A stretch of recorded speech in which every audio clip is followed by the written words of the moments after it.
Mummy जी, चाय ले लीजिए। अरे कलमुही, तेरे हाथों से तो चाय पीते हुए भी डर लगता है, कहीं इससे तेरा रंग मुझ पर ना चढ़ जाए। अगर इन्हें इतनी ही शर्म होती तो मेरे इतने हैंडसम भाई को इस तरह फंसाती नहीं।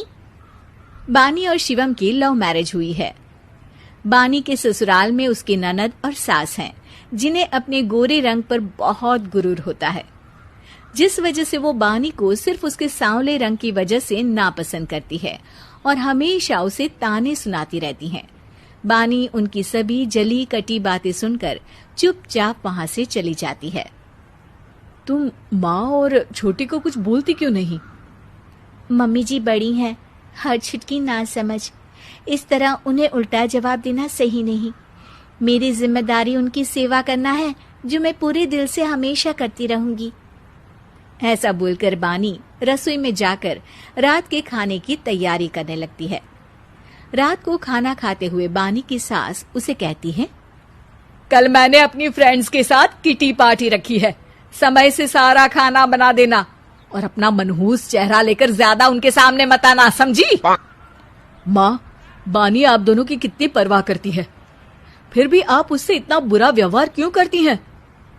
अरे एक तो लव मैरिज करके इस कलमुही को हमारे सर पर लाकर बिठा दिया और अब हम इसे कुछ बोल भी नहीं सकते क्या? भैया तो इनकी तरफदारी करेंगे ही, आखिर इन्होंने पूरी तरह उन्हें अपने वश में जो किया है। जिसे जो करना है करे, बस कल मेरा सारा काम समय पर हो जाना चाहिए। इस पर सब खाना खाकर सोने चले जाते हैं और अगले दिन बानी जल्दी उठकर सास की किटी पार्टी के लिए तैयारियां शुरू कर देती है, जिस पर पार्टी शुरू होने के बाद सास की सहेलियां कहती हैं, अरे वाह री, तेरी बहू ने तो बड़े स्वादिष्ट समोसे बनाए हैं। हाँ भाई, रंग कैसा भी हो, खाना बनाने में बिल्कुल अन्नपूर्णा है।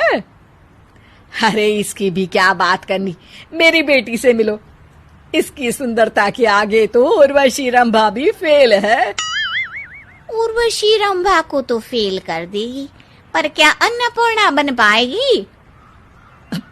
अरे इसे काम करने की क्या जरूरत, उसके लिए बानी है तो, और मैं तो इसकी शादी भी किसी नौकर चाकर वाले घर में ही करूंगी। बानी वापस रसोई में चली जाती है और किटी पार्टी चलती रहती है। उसी रात को बानी की सास गुस्से में चिल्लाते हुए अपने कमरे से बाहर निकल कर आती है। हाय रे, चोरी हो गई, मेरे पैसे, पक्का पक्का इस कलमुही की वजह से हुआ है ये सब। अरे क्या हुआ माँ, कौन सा आसमान टूट गया? अरे आसमान तो उसी दिन टूट गया था जब तू इस कलमुही से शादी करके इसे घर में ले आया था। खुद तो आई ही, अपने साथ साथ मनहूसियत का काला साया भी मेरे घर ले आई। अरे हुआ क्या माँ? अरे मेरी तिजोरी में रखे पैसे कहीं गायब हो गए, सुबह ही देखा, अरे यहीं रखे थे। क्या आप मुझ पर चोरी का इल्जाम लगा रही हैं? अरे काली बिल्ली पर भी क्या कोई मनहूसियत का इल्जाम लगाता है? ऐसा बोलकर बानी की सास वहां से चली जाती है, जिसके बाद शिवम और बानी बात करने लगते हैं। देखो, मम्मी की बात का बुरा मत मानना, वो बस परेशान है ना, इसलिए कुछ भी बोल गई।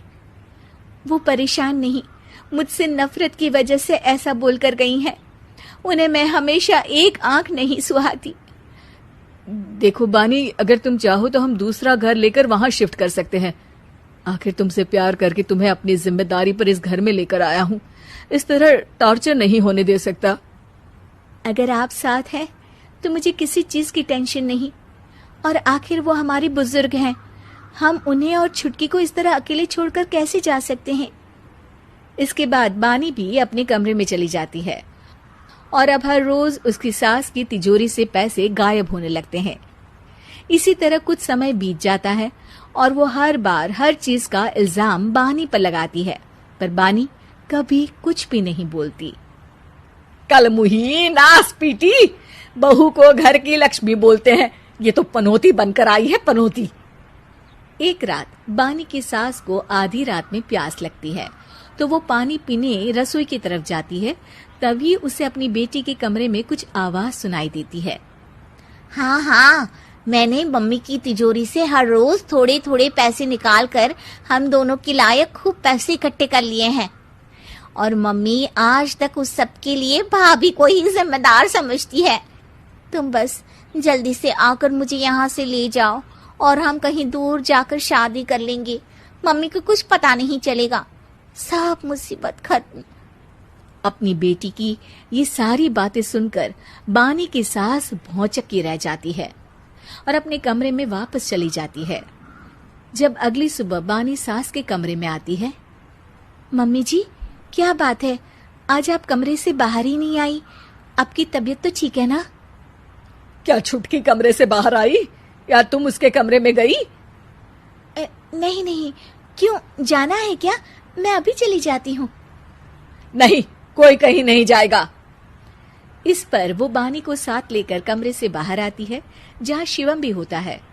वहाँ उसकी सास बोलती है, छुटकी मेरी तिजोरी के सारे पैसे लेकर अपनी माँ के बारे में कोई ख्याल करे बिना किसी लड़के के साथ घर छोड़कर चली गई।